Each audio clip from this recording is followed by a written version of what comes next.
Because, listen, Riverdale is secretly created by Kojima. Okay, now you have me. We just need, like, the Silent Hill fog. That kind of actually shows up almost every episode. Yeah. It's creeping in. Yeah. The season finale, you're just gonna hear a foghorn in the distance.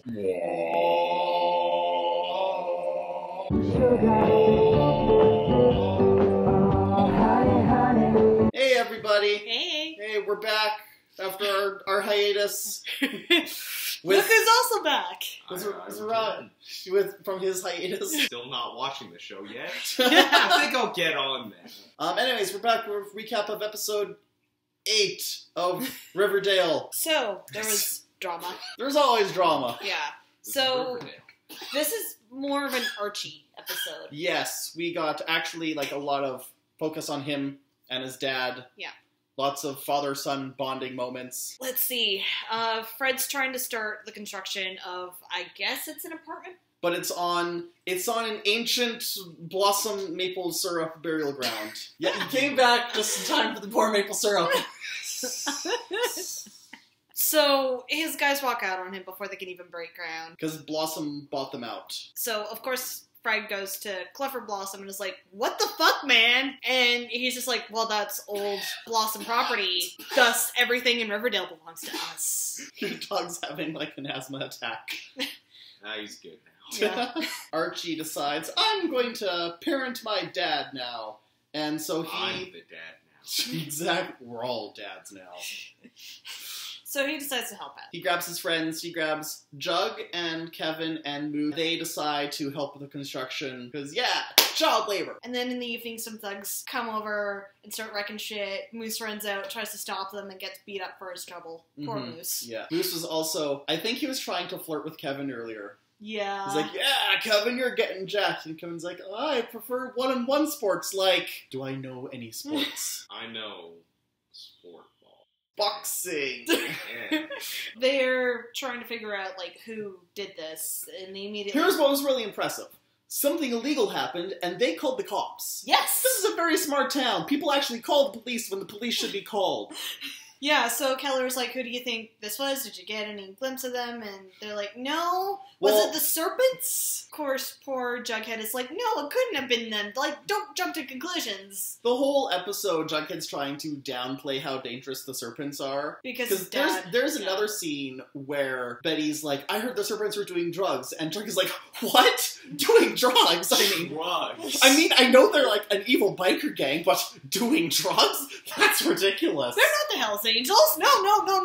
No. Archie is convinced that it was the serpents, and so he gets Moose to come with him, and then he's like, we're gonna get Kevin to let his boyfriend into the bar, because Kevin's dating a serpent, too. Oh, well, that's a good call. Yeah. So, yeah, they go to the bar, and Archie nearly gets beaten up until Jughead's dad, here, let me talk to my people. We'll see what happened. Comes down and is like, listen, idiot child. I called your dad 10 Yeah. minutes ago. You're so fucking grounded. See, I can parent. Can't parent my own kid. Fred comes down and FP is like, I know you're hurting and I feel bad for you, but my guys didn't do that because I really don't care anymore at this point. By the way, you should maybe keep track of your son. And Fred's like, oh yeah, I put him in the truck. Oh fuck, he's gone again. Yeah, so then Archie goes to find Jughead, who's over at the baby shower for, All right, we haven't even talked about that. Let's backtrack. Let's get onto that plot now. Okay, so Polly is over at the Lodge's place. Yes. And they decide, hey, how about, like, we have a bit of a reconciliation thing and invite your mom and the Blossoms over for a baby shower. This will totally not go wrong. There's so many layers of bad choices in that. Because first off, but it's like, I don't think it's a good idea to have my mom and Polly confront in such an emotional situation. And Frank is like, no, it's going to be fine because they'll be in public so they won't go to war. And, But that's the best time to go to war. well, I'm just thinking, have you even met Betty's mom? Like, she got slapped by Penelope at a thing. She only starts shit in public. And then later, Polly's like, I want the Blossoms to come. And Betty's like, well, yeah, we'll invite Cheryl. She seems to be sane these days. And then she's like, no, but I wanted her mom to come too. And Betty's like, You mean the mom that wanted you to send back to the same asylum but wanted to get the baby from you? The one who implied she was just gonna, like, take a vacuum up there and shunk? The one who is definitely gonna, like, anesthetize you and then, like, just cesarean you? She's gonna pull a Death Stranding, be Guillermo del Toro, manifest your baby fetus into a tube. Anyway, the baby shower. People come in, there's nice presents, Alice Cooper shows up. Yes, her name is Alice Cooper. Oh, I thought this was actually Alice Cooper, just hanging out. Just at your normal baby shower, you know, you got Cheryl, you got all that, and then you just got Alice Cooper, he brought a present. I hope that if we ever get the flashback to the parents as teenagers, that Alice Cooper just ran with it, and she's, like, totally grunge. And this white bread suburban mom thing didn't show up until years later. Yeah. So anyway, Alice shows up and she gives Polly the old, like, angel nightlight. Yeah. To make the baby feel safe because, yeah. And then. the three Cooper girls are having this little reconciliation. And yeah. Then the Blossoms just burst in. Cheryl's leading the way with, like, a royal pram. They don't even knock. The door just swings open. And then right behind her is her mom and Grandma Blossom's back. Just like... Sitting there stroking a baby elephant. Like, kind of out of it. She has crystals. Oh yeah, she whips out like a crystal An amethyst or something. to tell the baby's future. Alice is like, this is like peak occultism. I'm like, you were doing a sage scrubbing at the beginning of the season. So anyway, Grandma Blossom is like, ooh, you're going to have twins. And Polly's just like, okay. Double the fun.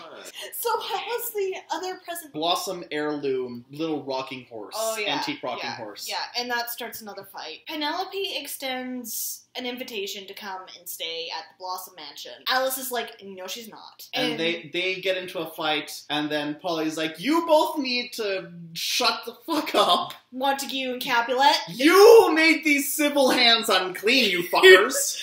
Jason would still be alive if it weren't for you. Oh, shit. Oh, yeah. This is where A-Plot comes barging in because Archie's like... Hold on, I'm here to bring plot! After most of nothing, he just bursts in and, like, basically walks through the crowd and goes up to Jughead and is like, you never told me your dad was a serpent. And Veronica and Barry like, you guys have no relevance to this plot. Get the fuck out of here. And then Archie's like... Choo! Archie's like, oh, I can't trust you anymore. And then he storms out again. No. And everyone else just act like it didn't happen. And then a little bit later, there's another talk between Polly, Betty, and Alice. And as it turns out, Hal had arranged for Polly to see an abortionist without even talking to Polly. Yeah. Yeah. Like, you don't have to live with your mistake. Alice just has, like, the shadow of hell come over her face. Because Alice didn't know that. When we get back to them, she's like storming into the house where Hal is. She's like, how dare you do that to our daughter? How dare you make her do what you did to me? That's kind of like the only thing that's keeping me from saying, hey, pot, kettle. Because of the whole asylum thing. But yeah, it's implying that they got pregnant in high school. And... There may have been an even Elder Cooper who was terminated. Yeah, that Hal insisted on. Alice kicks out Hal. Thank God. She kicks out Hal, and then she gets back to Polly and Betty. She's like, your dad's fucking gone. Screw that guy. Please come back home. It's gonna be great. It's just gonna be us, girls, and the baby, or babies, if the Blossom Witch is right. But no. Polly decides to go and visit the Blossoms. Yeah, she decides to stay at Thornhill, where the Blossoms... They're like, you'll be safe here, Polly, forever and ever. I'm pretty sure, though, that as soon as they get a moment alone, Charles is like, okay, Polly, now, here are the secret exits for when my parents inevitably start chasing you with an axe. I bet down in the basement they have a full, like, gynecology set up. They probably have just straight-up medieval torture devices. So anyway, there's also the A-plot. Once Archie's like, hey, I've suddenly realized that barging into the territory of a gang and throwing around wild accusations was not a good idea. And his dad's like, you think? But then Archie's like, listen, Dad, I want to help you because you helped me. And one day I'm going to have a kid and he's going to want to build houses like Grandpa. Aww, sweet. And he makes up with Jughead again. Wait, Jughead and Betty go down to the trailer park where FP is living, and they're like, okay, so we know about the whole, like, serpents stealing drugs and all that, and Jason apparently got his drugs from you guys, so what the fuck was that about? And FP's like, the kid was desperate, he needed money, he was clean cut, so nobody was ever gonna suspect him of doing that sort of stuff, and then he kind of vanished, and we were like, oh, he probably... Oh, well. Shrug. And that's basically all he tells him, and then later we get a scene of him and Joaquin, and FP is taking Jason's jacket and shoving it in a duffel bag, and it's like, this is our insurance in case anyone else starts poking around about this. And he gives it to Joaquin, and then we find out that Joaquin is pulling a Mata Hari with Kevin. But I have the feeling that Joaquin is genuinely feeling it. yeah, Joaquin's like, he actually likes me, and FP is like, that's adorable. You don't get to do that. FP and some of the serpents show up at the construction site and like, we're here to help. And also, Hermione, your husband is onto you with the whole thing with you and Fred because we found out that the guys who are wrecking shit around here were from Montreal, and guess who has contacts in Montreal? Trudeau. But no, it's related to Hiram. And she's like, what the fuck, Hiram? FP's like, so the question is, who ratted you out? Dun dun dun, probably Veronica. Yeah. If it's not Veronica, I don't know who the fuck would be. Unless it was Smithers. Smithers we have not seen much of, and he is not super important to the plot. So we could totally, like, toss him off a roof. What if Smithers killed Jason? Promo for the next episode. Next time on Riverdale. Cheryl is trying to seduce Archie, and we see them make out. And I'm like, no! Yeah, also there's, like, this weird blossom ritual thing where they all dress up in red in the middle of winter. Is there a literal blood ritual going on? Probably! Summon a fucking demon? They're like, there is an annual ritual. We pay tribute to the blossoms of days past. La Cthulhu for time. Yeah, and then we see Archie and Cheryl making out. And two concerns. One is Valerie does not deserve to be treated this way. No. And two, I'm pretty sure that Archie is secretly a blossom anyways. Anyway. That's what happened. In a little town called Riverdale.